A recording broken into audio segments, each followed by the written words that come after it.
നമസ്കാരം. പുതിയ വീഡിയോയിലേക്ക് അവർക്ക് സ്വാഗതം. ഇന്നത്തെ വീഡിയോ സ്പെഷ്യലായിട്ടുള്ളതാണ്. ചിറയൻകീഴ് ശ്രീ ശാർക്കര ദേവീക്ഷേത്രത്തിലെ കുംഭമാസത്തിലെ വെള്ളിയാഴ്ച നടക്കുന്ന കാളിവിട്ട് മഹോത്സവത്തിൻ്റെ തുടക്കം കുറിച്ചുകൊണ്ടുള്ളൊരു വീഡിയോ ആണ് ഇത്. ഇതിൽ കാണിക്കുന്നതെന്ന് പറഞ്ഞാൽ ഈ തട്ട് ഉണ്ടാക്കുന്നതിന് എതിരാളിക്ക് ഇരിക്കാനും ദാരികന് യുദ്ധം കഴിഞ്ഞിട്ടൊക്കെ ഇരിക്കാനുള്ളൊരു തട്ടാണ്. അതിൻ്റെ പണിയാണ് ഇവിടെ നടന്നുകൊണ്ടിരിക്കുന്നത്. ഭദ്രാളിയുടെ തട്ടാണെങ്കിൽ ഏകദേശം 2 വലിയ തെങ്ങുകൾ നേരെ പകുതിയായിട്ട് മുറിച്ചിട്ട് കുറുക്കെ പിളർന്നിട്ട് അതിൽ പടിയെല്ലാം ഉണ്ടാക്കി കയറിയിരിക്കാൻ രൂപത്തിൽ മുകളിൽ പലക നിരത്തിയുള്ള തട്ടാണ്.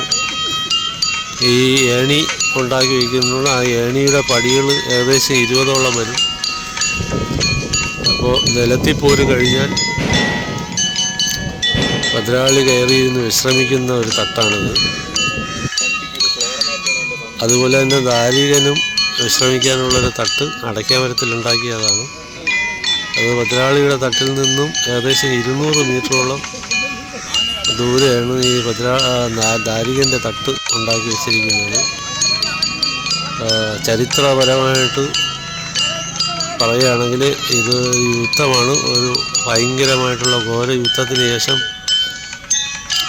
ഭദ്രാളി തോറ്റു നിൽക്കുന്ന ഒരു അവസരമുണ്ട്. ഈ അവസരത്തിൽ തൻ്റെ പിതാവായ പരമശിവനോട് പുതിയ തന്ത്രങ്ങൾ മെനയുന്നതിനും ദാരികനെ എങ്ങനെ യുദ്ധത്തിൽ തോൽപ്പിക്കുകയും വധിക്കുകയും വേണം, അതിനുവേണ്ടിയുള്ള തന്ത്രങ്ങൾ മെനയുന്നതിന് വേണ്ടിയിട്ട് പരമശിവനുമായിട്ട് ചർച്ച ചെയ്യുന്നതിന് വേണ്ടിയിട്ട് ഉള്ള കയറിയിരുന്നു ചോദിക്കുന്ന കാര്യങ്ങളെക്കുറിച്ചുള്ള ഒരു തട്ടാണ് ഈ ഭദ്രാളിയുടെ തട്ട്. അതുപോലെ തന്നെ ദാരികൻ യുദ്ധത്തിൽ വിജയിച്ച് നിൽക്കുന്നൊരവസരത്തിൽ ദാരികന് കയറിയിരുന്ന് വിശ്രമിക്കാനുള്ളൊരു തട്ടും കൂടെയാണ് ദാരികൻ്റെ തട്ട്. ഈ നിലത്തിപ്പോര് ഏകദേശം വൈകുന്നേരങ്ങളിൽ സന്ധ്യാസമയത്താണ് നടക്കുന്നത്. ഇത് കാണാൻ ധാരാളം ആൾക്കാർ തന്നെ വന്ന് കൂടുന്നുണ്ട് ഇന്നത്തെ ദിവസം. ഈ കൊല്ലം, തിരുവനന്തപുരം ജില്ലകളിലുള്ള മിക്ക സ്ഥലത്തും ധാരാളം ആൾക്കാർ വരും.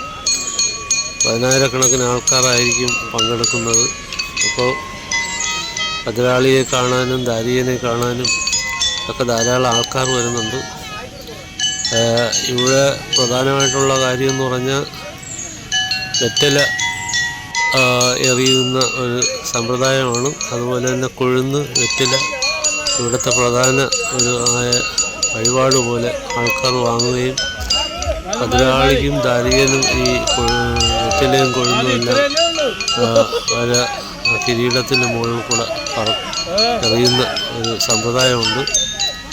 അത് നമ്മളെ ഭക്തജനങ്ങളുടെ നന്മയ്ക്ക് വേണ്ടിയിട്ടാണ്. എല്ലാ ഭക്തജനങ്ങളും പ്രാർത്ഥിച്ചുകൊണ്ട് ഇതെല്ലാം ചെയ്യുന്നത്. പൂർവികമായിട്ടുള്ള ഒരു കലാരൂപമാണ്. ഇത് പണ്ട് മുതലേ ഏകദേശം 400 വർഷങ്ങൾക്ക് മുമ്പേ അന്നത്തെ തിരുവിതാംകൂർ മഹാരാജാവിൻ്റെ കാലത്ത് തൊട്ടേ ഉള്ളൊരു സംഭവമാണ് ഈ കാളിവിട്ട്. കാളിവിട്ട് ഇന്ന് കേരളത്തിലെ പല സ്ഥലങ്ങളിലും നടക്കുന്നുണ്ട്. അതിൽ നിന്നും വ്യത്യസ്തമായി വളരെ വിഭിന്നമായിട്ടുള്ള രീതിയിൽ ചരിത്രപരമായിട്ടുള്ള കാര്യങ്ങൾ പറയുന്ന കഥകളും മറ്റു കാര്യങ്ങളൊക്കെയാണ് ശാർക്കര ഭഗവതി ക്ഷേത്രത്തിലെ കാളിവിട്ടുമായിട്ട് ബന്ധപ്പെട്ടുള്ളത്.